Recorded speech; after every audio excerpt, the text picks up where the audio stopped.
बाकी निर्वाचन क्षेत्रों का भी कार्यक्रम लगा हुआ है। एक तो यह चुनाव है, इस चुनाव के संदर्भ में बेलागंज दिन भर थे और लगभग 1 दर्जन गांव में हम गए हैं। काफी लोगों का उत्साह है एनडीए के प्रति। एक तरह से कहिए कि 75% लोगों ने, उस क्षेत्र के लोगों ने मन बना लिया है एनडीए के पक्ष में मतदान करने का। और इसके आधार पे हमारा दावा है कि अब तक जितने मतों से उस क्षेत्र से कोई नहीं जीता होगा, उससे अधिक मत से इस बार एनडीए की उम्मीदवार मनोरमा देवी हैं, जीतेंगी। एक तो क्षेत्र की स्थिति, इसके कारण ही लोगों का यह मन मिजाज है, और दूसरा हमारे मुख्यमंत्री और प्रधानमंत्री जी के ऊपर जो भरोसा है जबरदस्त। प्रधानमंत्री जी ने अभी एक उदाहरण पेश किया, जो बोलते हैं करते हैं। लोकसभा चुनाव के पहले उन्होंने देश की जनता से वादा किया था कि जो आयुष्मान भारत योजना में 5 लाख रुपया गरीबों को इलाज के लिए फ्री में सरकार दे रही है, 70 साल से अधिक उम्र के जितने लोग होंगे, किसी भी परिवार के, किसी जात, किसी धर्म, सबको इस योजना से जोड़ा जाएगा और तमाम वैसे सीनियर सिटीजन्स को इस योजना का लाभ मिलेगा अगर इस बार सरकार दिल्ली में केंद्र में बन गई तो। वादा था, लेकिन अभी बहुत दिन नहीं हुआ है, सरकार बनी और उन्होंने वादा पूरा कर दिया। अभी 2 दिन पहले देश को यह योजना उन्होंने समर्पित कर दिया है और उसके आधार पर 70 साल से ज्यादा उम्र के जितने सीनियर सिटीजन्स हैं, किसी जात के, किसी धर्म के, सबके लिए मुफ्त में 5 लाख रुपया इलाज की व्यवस्था भारत सरकार ने की है।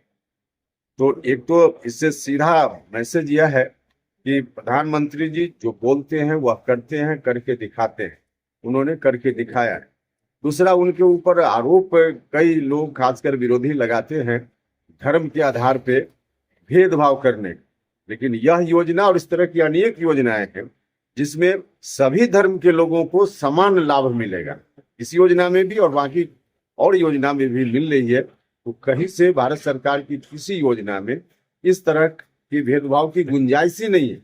आरोप लगाने वाले इस बार जो चुनाव हो रहा है और बाकी देश के कुछ राज्यों में आम चुनाव भी है, तो वहाँ भी इन तमाम चीजों का असर होगा और यहाँ भी असर है, बेलागंज हो या बाकी 3 विधानसभा क्षेत्र में। तो इस तरह से काफी पॉजिटिव रुख लोगों का दिख रहा है।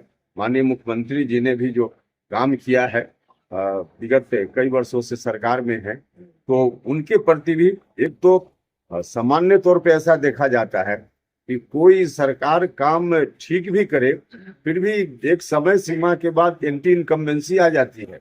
लेकिन हम लोगों के लिए खुशी की बात है कि लगभग 20 साल नीतीश कुमार जी मुख्यमंत्री रहते हुए 20 के दिनों में थोड़ा छोड़ करके और लगातार उनकी सरकार रही, लेकिन एंटी इनकम्बेंसी नहीं बल्कि और ज्यादा आकर्षण पहले की तुलना में बढ़ा है एनडीए के प्रति। तो इसलिए हम कह सकते हैं कि चारों विधानसभा क्षेत्र में बहुत ही जबरदस्त अंतर से, भारी अंतर से एनडीए की जीत होगी। चौतरफा काम हो रहा है। हम कई जगह गए गांव में, का पर लगाने की जरूरत नहीं है। लोग खुद ही समझ चुके हैं, जिस तरफ आप इशारा कर रहे हैं, लोग खुद ही समझ चुके हैं कि लोग भावना के में आकर के वोट करते रहे हैं, लेकिन इस बार भावना में लोग नहीं है, सच्चाई की धरातल पर खड़े हैं। इसलिए लोग ही, आप जिस एमवाई समीकरण की बात करते हैं, हम उस तरह के भी कुछ गांव में गए जहां के लोगों ने हमारे कहने से पहले ही खुद ही कहा कि अब इस बार हम नहीं सुनने वाले हैं उनका, अब इस बार हम लोग काम करने वाली सरकार को वोट देंगे। इसलिए हम यह बात बोल रहे हैं। सर, दूसरा ये कि आपके साथ जो शाहबाद या गया के थे, अजय, इंजीनियर अजय कुशवाहा एनडीए में है ना, आपका तो साथ छोड़ा। अरे वो एनडीए में ही कहीं गिरे तो दाल में ही है। ढाल से बाहर हो जाए तो चिंता होती है। अच्छा, बिहार के बहुत बड़े चर्चित बिहार में एक सीट नहीं आती है, अब उसका विश्लेषण लोकसभा का विश्लेषण हो चुका है ना, आपका इशारा लोकसभा विधानसभा में भी आप लड़े, विधानसभा में कहा बिहार लड़े, उससे पहले उसके पहले लड़े तो पिछले विधानसभा का विश्लेषण अभी होगा क्या, उसकी समीक्षा होगी क्या, उसकी समीक्षा की जरूरत नहीं है।